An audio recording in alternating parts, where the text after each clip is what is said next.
Rushabh, Modi in Delhi. Modi in Delhi. Rushabh. For those of you who don't know, my name is Rushabh Modi. Let me start by asking all of you to take out your phones, keep it aside, and assume your phone has stopped working right here, right now. All are far away from your home. How inconvenient would you feel going home from here? The same thing happened to me. No wait, it was much more trickier to deal with that situation. Here's what happened. I was coming from Rishikesh after a family trip with my mom and dad in a train, and I was thinking of getting down at Delhi and stay there for a day so I could meet my friends, party at Delhi. After all, it was Saturday night, woohoo! So I went to my dad and convinced him to let me stay in Delhi all alone, and they can proceed to Mumbai. Now, I am not very creative generally, but when it comes to making excuses, I'm Pablo Picasso. After convincing my dad to let me stay in Delhi, I got down when I reached there.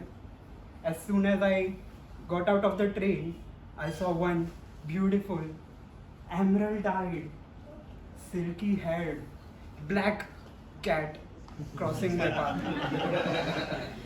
That was the moment I thought something bad is going to happen. I started walking towards the metro station to reach my friend's house. In that house, there are 3 people, 2 of which are loud, hyper energetic, and overconfident always. They are from Delhi. The third person is my friend from Mumbai. He's always getting bullied and getting beaten for no reason by the other 2. I was going to metro station to reach there. Now, there comes days when everything good is happening and you are excited and you don't have any worries about completing any tasks or don't have any to-do list. My day was like that in no way. As soon as I reached metro station, it started raining heavily, cutting me out of all the options to transport to my friend's place except for metro. And the metro was crowded with people. For every train that was coming, there were more people fighting to get in than there are people fighting to get speech slots here. I waited at the station for 40 minutes and I could finally get inside the train. After an hour, I reached the destination and got out of the metro station. I thought I'll just call my friend and ask him if I should get anything for him while I come. You know how kind-hearted I am. So I put my hands in my pocket and my phone wasn't there. I put another hand in another pocket, there was nothing. I searched my bag for 2 times. I couldn't find my phone. I thought I could do nothing after that. I started having flashbacks of the entire day, just like a person has on his deathbed. I started walking towards my home, towards my friend's home. And there he was. He spotted me from a distance and started waving, "Hey Rushabh, how are you? Come. He was all excited. We hadn't met for years, but he recognized me instantly by, I think, because of my huge nose. It's visible from where? Huge distances. My nose is so big. Whenever I come home, my mom asks me, "Hey, smell and tell, what is there for dinner?" My friends think it's actually good for me. I have big nose. I must be taking in lots of oxygen. Thank God I'm not stuck with any of them in a submarine. So when I got inside the home, my friend could see horror on my face. He inquired me about it. At first, I was reluctant to tell him the story out of fear of being judged as irresponsible to him. But I was in a state of surprise already, so I couldn't make up anything. We didn't know each other for so long, but he listened to me, and instead of being judgmental in the end, he asked me, "So how are you planning to deal with the situation? Can I help you in any way?" I was surprised by that act. He offered me his phone so I could call my dad and tell him about it. I got a fair bit of lecturing there.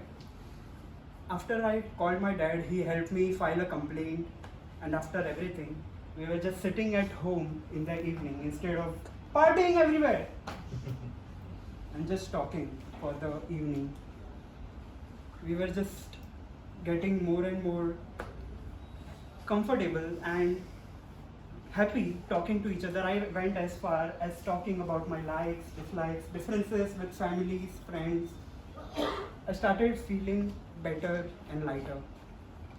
After everything bad that happened, the entire day, I was actually feeling good that actually I made a good friendship with him.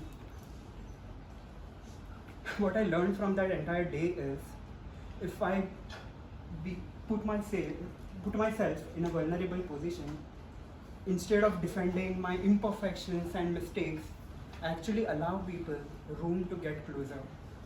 If I had lied to him earlier about my story, I would have always been conscious about him knowing the truth. That would have been a barrier between us.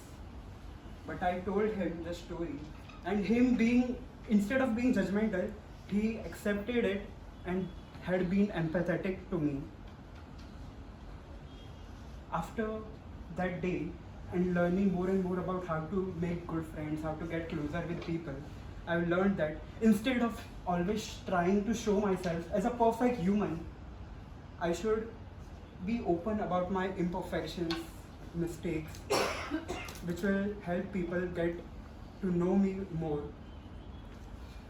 It's not just about sharing skeletons in your closet. It's about sharing your history, sharing your stories, your dreams, maybe bragging about yourself to friends every once in a while.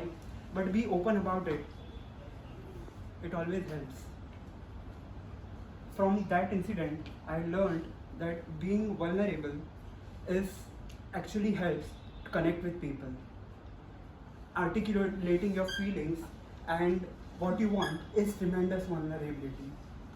Friends, do you share everything with your friends? If not, do try it, it helps. Thank you.